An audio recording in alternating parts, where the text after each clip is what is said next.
400 साल का documentation revenue से नहीं निकलेगा तो क्या करेंगे आप? दे देंगे क्या?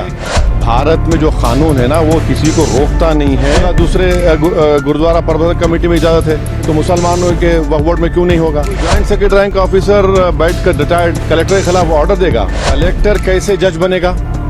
फैसला भी वही करेगा, जज भी वही करेगा। देखिए, इस बिल के इंट्रोडक्शन से पहले हमने रूल 72 के तहत स्पीकर को हमने एक नोटिस भिजाया था कि हम इस बिल के इंट्रोडक्शन के खिलाफ हैं, राइट।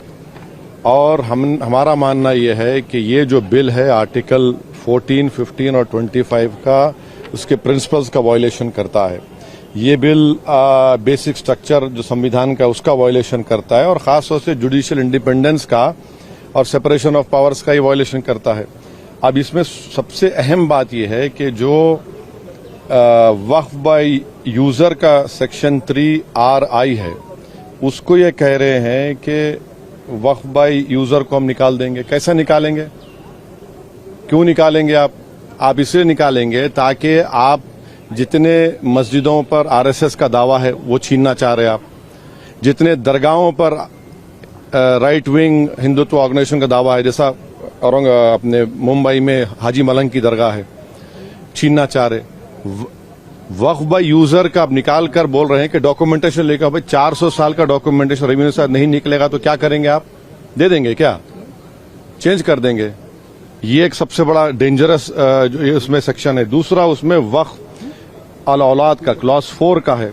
देखिए, भारत में जो कानून है ना वो किसी को रोकता नहीं है कि वो अपनी प्रॉपर्टी को विल के जरिए डिस्पोज करे या किसी को गिफ्ट दे। तो वही कोई मुसलमान अगर अपनी औलाद के लिए ऑफ कर रहा है तो इनके पेट में दर्द क्यों हो रहा है? हिंदू एंडोमेंट बोर्ड में इजाजत है इसकी, सब जगह दूसरे गुरुद्वारा प्रबंधक कमेटी में इजाजत है तो मुसलमानों के वक्फ बोर्ड में क्यों नहीं होगा?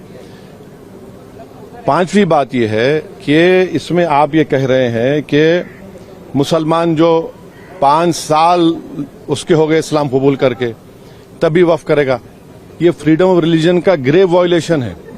अच्छा, दूसरे रिलीजन को मानने वालों के लिए ऐसा कानून है? नहीं है। और आप कौन होते हुए तय करने वाले मुसलमान हुआ नहीं हुआ? 5 साल उसको रुकना चाहिए तभी जाकर, माने आप वेट करेंगे हैं?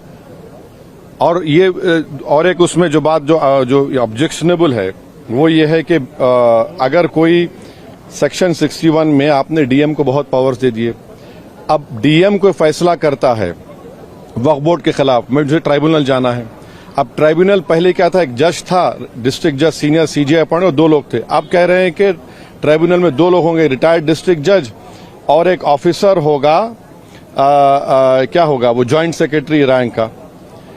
कोई ज्वाइंट सेक्रेटरी रैंक ऑफिसर बैठकर रिटायर्ड कलेक्टर के खिलाफ ऑर्डर देगा तो ये खुद अच्छा, और एक बात, कलेक्टर कैसे जज बनेगा? फैसला भी वही करेगा, जज भी वही करेगा। ये प्रिंसिपल नेचुरल जस्टिस के खिलाफ है। तो इसमें कई सेक्शंस हैं जो खतरनाक है, कई जो वक्फ बोर्ड के फेवर में नहीं है, वक्फ को खत्म करना चाहते हैं। तो सरकार की दलील ये है कि सब दलील झूठी है। जो कि वक्फ बोर्ड एक वो जो बोल रहे हैं ना, वो गांव डिक्लेयर कौन किया वो बताएं देश को। वो गांव डिक्लेयर अगर हुआ है तो वक्फ बोर्ड पे नहीं बोलने पे नहीं हुआ है, इसलिए हुआ है कि सर्वे कमिश्नर की रिपोर्ट आई, उसके बाद गजीट इशू हुआ, और गजीट के लिए 1 साल का टाइम मुसलमानों के लिए, नॉन मुस्लिम के लिए कभी भी टाइम है। आप उसको ऑब्जेक्ट करिए ना। हैदराबाद में भी ऐसे के प्रॉपर्टीज थे जिनको गजीट के बाद भी कोर्ट ने ओवररूल किया। आप मिसालें दे रहे हैं। ये सुनेरी बाग की मस्जिद का अगर डॉक्यूमेंटेशन लाओ कहां से लाएंगे बताइए? मेरे पास तो मंत्र शंतर नहीं है कि 200 साल पुराने के मरने वालों की रूहों को बुलाकर मंत्री जी के पास ले जाऊं कि देखो ये रूह है और ये कह रही है कि वक्फ है। ये क्या बात कर रहे हैं? तो ये लेजिस्लेशन नहीं है वक्फ को बुलडोज करके खत्म करने का, मुसलमान ज्यादा तो लूटने का है। को गया है, आप लोग विरोध कर रहे थे, आपको लगता है कि जेपीसी से ये अब अभी इतना जल्दी बोलना गलत होगा।